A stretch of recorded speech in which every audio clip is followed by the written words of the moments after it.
as humans, we often look at the worst case scenarios. We're very cynical. The cynic is always right in the short term, but it's the long term that matters. The cynic might be right 99% of the time, but the optimist who is right that 1%, that's what really matters. Optimism is what we need. We can't always look at the worst case scenario of situations. Yeah, we need to prepare for the worst, but often looking at the worst case scenario will stop us even starting that thing. Someone showed me an article of a guy who was playing football and he got an injury, whether it was a head trauma or something, and he was in a wheelchair for 5 years, and then after those 5 years he died. He was in a coma or something happened to him, but I think in the end he died. And someone was showing me this article and I was like, okay, interesting. So he was playing football and he got a concussion or head trauma, etc., and he died from it. Okay, but does that mean that I'm gonna stop playing football, quit playing football altogether because I don't want to risk it? You know, this guy got head trauma and he eventually died, so I'm not going to risk any sort of physical activity like football. And also I'm going to live in fear of that happening to me because it happened to someone else. No, you can't look at life like that. You don't know people's situation. By me quitting and, you know, saying don't risk it, it's not worth it, it's not safe. But what am I robbing myself of? I'm robbing myself of an outlet. I'm robbing myself of the opportunity to do something I really enjoy and that's healthy for the body. You know, you're robbing yourself of so many opportunities because of the worst case scenario that may happen. You have to be smart and think wisely, but at the same time you can't be so cynical and just from seeing one example think that I don't want that to happen to me, so I'm not going to risk it at all. Because what's that going to create? You're going to create a person that always looks for the worst case scenario and doesn't take unnecessary risk. Risk needs to be controlled and managed. And also, it's about sometimes not knowing what's going to happen. You can't always know what's going to happen. When you go and play football, anything can happen. You could get an injury. That's just part of the game. But you're opening yourself up to that.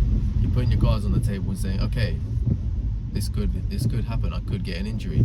But that's just part of it. You can't tap out and think, okay, I want to play football, but I'm not willing to put myself out there, and I'm not gonna play to my full 100% capacity because, oh, you know, I don't want to get head trauma, I don't want to get an injury. It's like when I play football, I'm sorry, but I go all in. Like, that's my outlet. If I get an injury from it, so be it. But I'd rather do that than be pussyfooting around and trying not to get injured the whole time, because that will affect my whole game and it will also affect my whole mentality. It's like when I went for my boxing fight. Yeah, it was something dangerous. I could have got knocked out, I could have got head trauma, I could have made lasting damage to my brain through head blows, even with 16-ounce gloves. And these are all fair points. But think what could go right. And what did go right? Putting yourself in a dangerous situation. Sometimes that's where we thrive as humans, especially as men. Like, we crave danger. Danger is what makes us feel alive. If there was no risk of getting hurt and it was like, okay, no, nothing is actually going to happen, it wouldn't be exciting. Sometimes we need that danger, that jeopardy. That's what makes us thrive.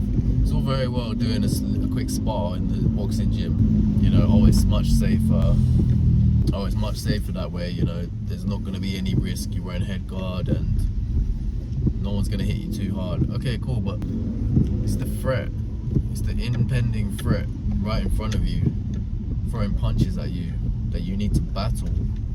That's what really makes you grow. And obviously I took a risk, and I knew the risks at hand, but I had to be open to it. Otherwise I would have lost straight away, because boxing is 90% mentality. If I went into that boxing fight with just basically the attitude of, okay, I just don't want to get hurt, I'm just going to avoid punches, don't want to get hurt, like, play it safe, it's like, okay, but I've lost the fight already. I've lost the fight. Sometimes you have to resign yourself that you're gonna get hurt, and you can use that energy to your advantage. And it's like anything as well. back to being the cynic. The cynic is always right. I saw this in a podcast as well, and it's true. The cynic gets to be right, but the optimist gets to be right long term. Gets to be rich, because it's true. If you look at, imagine you bring a girl home to your parents. The parents, they might be nice people, but the parents are always going to think that there's no girl good enough for their son. But what about the 1% chance that that girl becomes their son's wife? And then what about the business plan? You know, the friend who looks at his friend who started a business and goes, oh, okay, you know, your business is failed. You've had a failed business, and you want to start another business, yeah? And after you just had a failed business, it ain't gonna work out. And then you had another business, and it was another failed business. And you've had 5 failed businesses. You expect me to believe that the 6th one is gonna work? You know, the cynical mindset. But what happens when that business does work? Oh, so short term, the cynic is always right. But very often, cynical people, they disappear.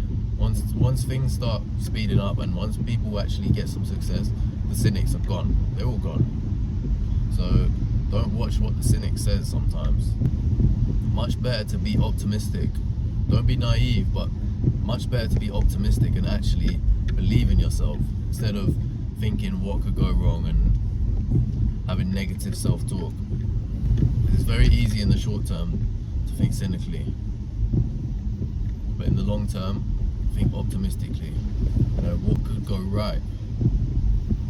Instead of thinking what could go wrong, plan for the worst, but people fail to see how much could go right by just doing that thing, all the benefits they could